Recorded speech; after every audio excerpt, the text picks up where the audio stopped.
সাত সকালে ভয়াবহ অগ্নিকাণ্ডের সাক্ষী থাকলো ডানকুনি দিল্লি রোডের পাশে একটি প্লাস্টিক কারখানায় আগুন লাগে। ঘটনাস্থলে দমকলের 5টি ইঞ্জিন। আজ ভোরে আগুন লাগে এমএস বিল্ডিং কাস্টিং কারখানায়। প্লাস্টিকের নানা সামগ্রী তৈরি হয় এই কারখানায়। দাহ্য পদার্থ মজুদ থাকার কারখানার পাশাপাশি দ্রুত আগুন ছড়িয়ে পড়ে পাশের আরো দুটি ওয়ার হাউসে।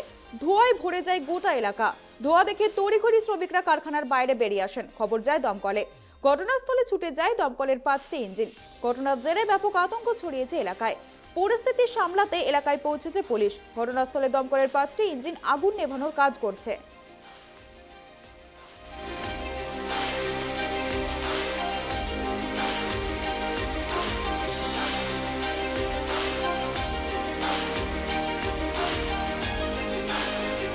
কোয়ার্টার থেকে তুললো না, তখন বলছে যে এরকম আগুন লেগেছে। হ্যাঁ, সব কোয়ার্টার থেকে বেরিয়ে যা পাখি, তখন আমরা পালিয়ে আসি।